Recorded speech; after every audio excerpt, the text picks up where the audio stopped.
शक्तिशाली गौड़ वंग के नवाबों को भी युद्ध में परास्त कर दिया और उनसे प्राप्त सारा धन अपने कब्जे में लेकर सूर्य मंदिर के निर्माण कार्य में लगा दिया। 1200 कारीगरों के अथक प्रयास से 12 साल बाद विशाल और भव्य सूर्य मंदिर बनकर तैयार हुआ। उस समय के लोगों में वास्तु शास्त्र, ज्योतिष शास्त्र और खगोल शास्त्र का जो ज्ञान था, उसे देखकर आज के बड़े बड़े वैज्ञानिक भी आश्चर्यचकित रह जाते हैं। कई प्रयासों के बाद भी मंदिर के गुंबद पर कलश स्थापित नहीं हो पा रहा था। क्रोधित नरसिंह देव ने आदेश दिया कि कल प्रातः काल तक यदि कलश स्थापित नहीं हुआ तो सबके सब धड़ से अलग कर दिए जाएंगे। सभी शिल्पकार घोर चिंता में डूब जाते हैं।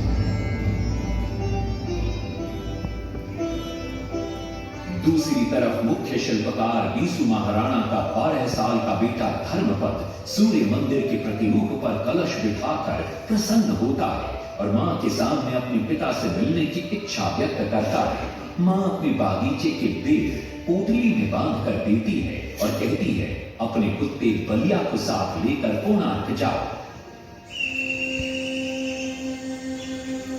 बलिया अपने मालिक को पहचान देता है और बीसू महाराणा से लिपट जाता है। धर्मपद अपने पिता को प्रणाम करता है और अपना परिचय देता है। सबको चिंता में देखकर वो अपने पिता से इसका कारण पूछता है।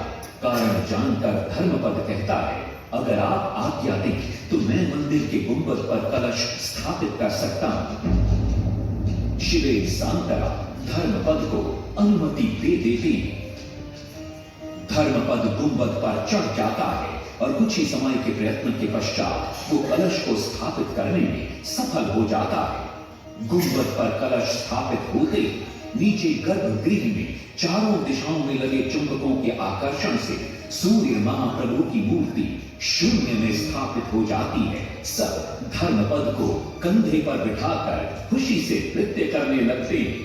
कभी कुछ कारीगर इसका विरोध करते हुए कहते, अगर सुबह राजा को ये पता लग गया कि इस बच्चे ने कलश को स्थापित किया है तो किसी का बचना संभव नहीं है, इसलिए धर्मपद को मरना होगा। इस बात से शिवेर सांतरा बड़े क्रोधित हो जाते हैं। भीषण वाद विवाद छिड़ जाता है। ये सब देखकर धर्मपद गहरी चिंता में पड़ जाता है और वो सोचता है कि यदि मेरे जीवित रहने से इन सब का सर काट दिया जाएगा तो इससे अच्छा है कि मैं आत्म बलिदान कर दूं ताकि सबके प्राण बच जाएं। और उसी पल धर्मपद नवनिर्मित सूर्य मंदिर के शिखर पर चढ़ जाता है।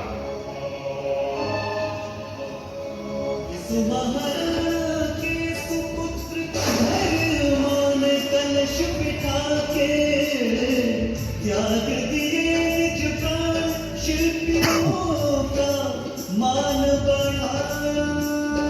वास्तु शास्त्र के अनुसार बना सूर्य मंदिर।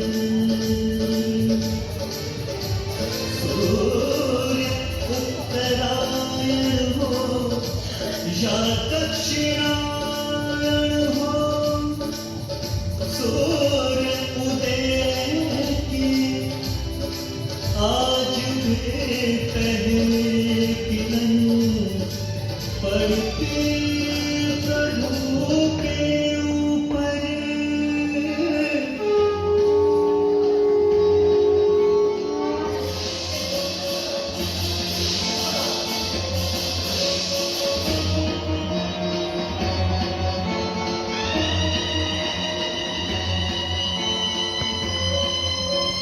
तभी वहां नरसिंह देव भी आ पहुंचते हैं।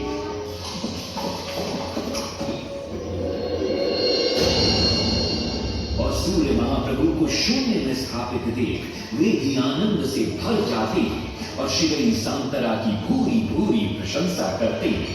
वो ये भी घोषणा करते हैं कि माघ शुक्ल पक्ष की सप्तमी को मंदिर की प्राण प्रतिष्ठा की जाएगी। लेकिन शिवेर सांतरा कहते हैं, राजन तिथि तो अच्छी है लेकिन मंदिर की प्राण प्रतिष्ठा के लिए ये शुभ नहीं है।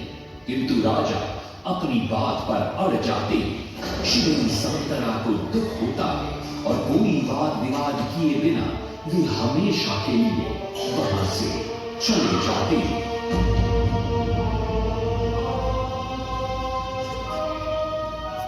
पूर्व निर्धारित तिथि पर मंदिर की प्राण प्रतिष्ठा संपन्न होती है।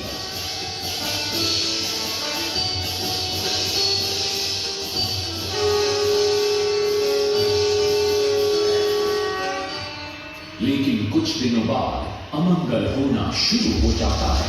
सबसे पहले विराट सिंह की मूर्ति नीचे आ गिरती है। तत्पश्चात मंदिर की शिलाओं का गिरना भी शुरू हो जाता है। नरसिंह देव को अब समझ में आता है कि शिवेर सांतरा का कहना सही था, लेकिन देर हो चुकी थी। बहुत साल बाद मंदिर के आसपास जंगल उगा और ये मंदिर घने जंगलों के बीच छुप गया। जब अंग्रेजों ने जंगल के बीच इस मंदिर को देखा तो उन्होंने इसका पुनरुद्धार किया। आज आप उसी विशाल मंदिर के भग्नावशेष देख रहे हैं। ये है इस प्रसिद्ध मंदिर की कथा। अब इस कथा में कितनी सत्यता है और कितनी कल्पना है, ये तो किसी को नहीं मालूम, लेकिन ओडिशा की जनश्रुतियों में यही कथा विद्यमान है। तुम कलिंग की